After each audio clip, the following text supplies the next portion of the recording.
Hey, welcome to the Chronicler. I'm Connor, and today we're going to be doing the first book review for the channel, and that's for Blood Over Brighthaven, right here by ML Wang. Now, this portion of the video is going to be spoiler-free, and then if you want the spoiler section of the video, it will be a separate video, so the analytics on this one are better and hopefully pushed out to more people. So what is Blood Over Brighthaven? Well, it's mostly set in the magical society of Tehran, which is kind of a perfect modern society compared to the outside world, or seemingly so. And in this book, you primarily follow two characters. One is Tamil, and he's a Kwan, which is an outsider to Tehran. It's another race of people in a different culture. And then you also follow Sayona, who is the first female high mage, or she's working to be the first female high mage in the history of Tehran society. In this world, there's a blight, and the blight unravels the flesh and organic matter of anything that it touches, and it manifests seemingly unknowingly.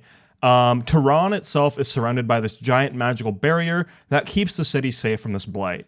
The Quen, the people that live, one of the cultures that lives outside of the barrier, are stricken by the blight nonstop, and it's completely wiping out their people, and even the things they hunt, and the foliage and such. Another thing you should probably know about Blood Over Brighthaven is that this book was originally indie published by ML Wang, and then later in the same year it was published, a traditional publisher actually picked it up, and it got some edits and revisions, and then this version you see here with this cover is the traditionally published version, which is what I read. I also read this book alongside my sister and one of my good friends, Luke, so it was a fun experience being able to kind of share our thoughts as we went along the journey, and when it was over, discussing the book overall. So beyond the coordinated reading that I did with my friend and my sister, I read this book because it's dark academia, and I've never read a dark academia book before, so I figured this was a pretty good place to start, since it seems to be a fairly popular subgenre of fantasy now. So who would I recommend this book to?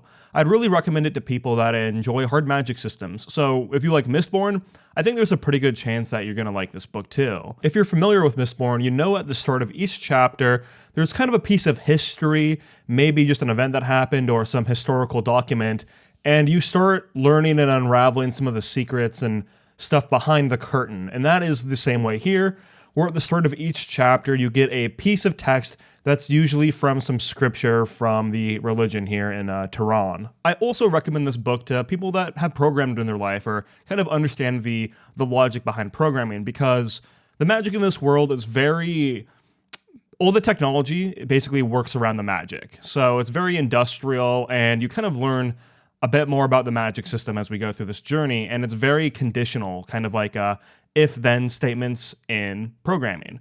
And I'm a software engineer myself, so it was pretty cool to see that done here in the magic system.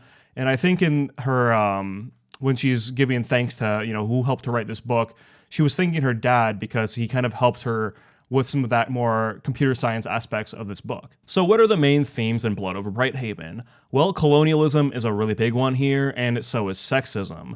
You can probably imagine that with Sayona working to become the first female high mage in history, there's going to be some friction along the way, and maybe even once she obtains her goal, there might be some friction there as well that makes it not as desirable as she once deemed it to be. Generally, the book explores the systematic oppression of those that you deem lesser than yourself to help you and your kind maintain power over just everyone else. So what are the biggest strengths of Blood Over Brighthaven? Well, the beginning of the book I think is quite strong. You follow Tamil initially, just for a little bit, and then it's mostly from Sayona's perspective, and then she runs into Tamil through some events, and the two of them kind of start working on a project for some magic stuff. The magic system itself is definitely one of the highlights of the book. Right around the midpoint of the book, I think that's where the whole book for me reached its peak. There's some big discoveries about the source of magic, how things exactly work, that are really interesting, and it was cool to explore. But I feel like after that point, the exploration of it, once you kind of know everything, you don't really explore the magic so much anymore, but more of the society and the structures of it and how maybe it can be torn down. I also think for a standalone book, this has some pretty great world building that I don't think it could really go beyond maybe what is set up here, but for one book alone, it's an interesting society to follow, and even the outside world, you want to know some more about it, and it's interesting, and maybe you do get a peek at it a little bit. I also have absolutely no problem with the messaging that's in this book. I think it's good stuff, but I think that it is done pretty bluntly, pretty heavy-handedly. The messages aren't there for you to work out they are delivered to you with blunt force trauma. And I don't necessarily think that having a clear message is a bad thing. Personally, I prefer it when my books or media delivers a subtler message that I have to work to figure out. But here, I think the execution and delivery is good. It's just very straightforward. I'd prefer a book or something to have a predictable plot and be executed very well, or, the message to be clear and executed very well, instead of having a less predictable plot or subtler messaging, but the whole thing's just messy as hell or not executed on well. So that definitely falls into that bucket of good execution, clear message. There's two other main weaknesses I want to talk about. The first one being some of the romantic elements of this book. When I was reading through the book, I actually went back onto Goodreads and I checked the tags. I'm like, is romance a tag on this book? Because I feel like where things are gonna go, it must be. And it's not a tag on there. It's not like a major part of the book. Me, my sister, and my friend all agreed was some of the worst writing we felt in the book overall. The characters kind of looking longingly at each other and things like that, just inserted into areas where I don't think that it was really necessary. Kind of feels like it was just shoehorned in there to maybe draw in a bigger market of people towards this book. One of the other things that I want to talk about that's kind of a weakness is that I feel that a lot of the bad characters, the evil mages, are so irredeemably bad and just one note that they aren't really interesting. Maybe on this front, as a half-white guy, people might say I don't have as much credibility to speak on this kind of oppression, but the leaders in this society are just so one note and evil that it's like unbelievable. But definitely even my sister had issues with how one note these villain characters tended to be. So that's my general overview and summary of the book. So what would I grade it? Well, I'd give Blood Over Brighthaven a B-.